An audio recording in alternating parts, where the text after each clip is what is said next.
আসসালামু আলাইকুম ভিউয়ার।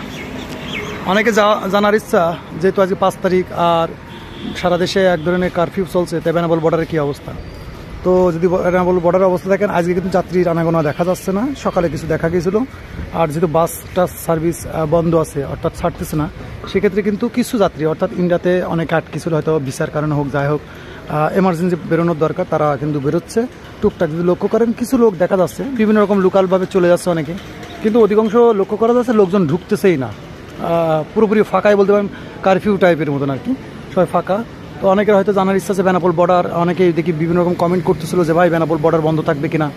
তো আমি এই কথা কিন্তু এর আগেও রিপিট করেছি, আবারও রিপিট করছি, বেনাপোল বর্ডার বিশেষ কোনো কারণ বিশেষ কোনো দিনের জন্য কিন্তু বেনাপোল বর্ডার কখনো বন্ধ থাকে না, কারণ এটা দুই দেশের একটা সিস্টেমের মধ্যে আর কি। এখানে পাসপোর্ট প্যাসেঞ্জারের জন্য কোনো রেস্ট্রিকশন থাকে না, যদি কোনো এমার্জেন্সি কিছু হয় সেটা সেই সময় কিন্তু অবশ্যই জানিয়ে দেয়, এবং আমরাও চেষ্টা করি আপনাদের জানিয়ে দেওয়ার জন্য।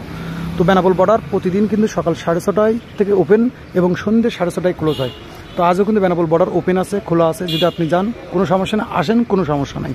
তো অনেকে জানাইছে আসলে ভাই গাড়ি ঘোড়া চলতেছে কিনা, গাড়ি ঘোড়া কিন্তু বন্ধ আছে। আপনারা জানেন সারা দেশে কিন্তু কারফিউর কারণে গাড়ি ঘোড়া বন্ধ আছে, হয়তো কিছু প্রাইভেট কার কিছু লোকজন যাচ্ছে, তাছাড়া কিন্তু মোটামুটি বলতে পারেন বেনাপোল বর্ডার কিন্তু বন্ধই আছে। আর আপাতত যদি এরকম বিশেষ কিছু আপডেট থাকে অবশ্যই আপনাদের মধ্যে শেয়ার করার চেষ্টা করব। তারপরেও বলে রাখি যে বেনাপোল বর্ডারের বিশেষ কিছু আপডেট যদি থাকে যেগুলো অবশ্যই আপনাদের জানার দরকার, তো অবশ্যই আমরা চেষ্টা করবো সেটা কিন্তু আপনাদের মধ্যে আপডেট করার জন্য। আপাতত যদি গতকালকে আমি লক্ষ্য করলাম অনেকেই কমেন্ট করতেছে যে ভাইয়া বেনাপোল বর্ডার খুলবে কবে, তো আমি জানতে পারলাম না বেনাপোল বর্ডার বন্ধ ছিল কবে। তো আমি এর আগেও রিপিট করেছিলাম যে বেনাপোল বর্ডার বিশেষ কোনো দিনের জন্য বন্ধ থাকে না। অনেকে আমাদের কাছে জিজ্ঞেস করতেছিল ভাই আমি যদি অমুক তারিখে আসি তা ব্যাংক তো বন্ধ থাকবে। তো ব্যাংক কিন্তু যে ভ্রমণ ট্যাক্সের যে ব্যাংকটা, এটা কিন্তু বলতে পারেন 365 দিনেই খোলা থাকে। অনেকে মনে করে যে সরকারি দিন, এই ব্যাংকটা শুধুমাত্র ইন্ডিয়া বাংলাদেশের যে ভ্রমণ ট্যাক্সের বিষয়টা থাকে, এই ভ্রমণ ট্যাক্সের জন্য কিন্তু স্পেশাল এই ব্যাংকটা, সোনালী ব্যাংক, এটা স্পেশাল। এটা বেনাপোল বর্ডারে ইমিগ্রেশন কাস্টম বিল্ডিংয়ের সাথেই থাকে, এবং প্রতিদিন কিন্তু সকাল 6:30 থেকে ওপেন হয়ে সন্ধ্যে 6:30 এখনও পর্যন্ত যদি আপনি এখন যান তো এখনও লক্ষ্য করবেন সেটা বেনাপোল বর্ডারের যে ব্যাঙ্কগুলো আছে ইমিগ্রেশন কাস্টম, এই সিস্টেমের উপরে চালু থাকে। তো কোনো রেস্ট্রিকশন, আলাদা কোনো রেস্ট্রিকশন নেই, বেনাপোল বর্ডার স্বাভাবিক আছে। পরিবেশ দেখেন তো লোকজন নাই বলতে যেহেতু বিভিন্ন রকম বাস টাস যেগুলো না চলে, সেক্ষেত্রে কিন্তু মানুষজন আসা যাওয়া কিন্তু কমে যায়।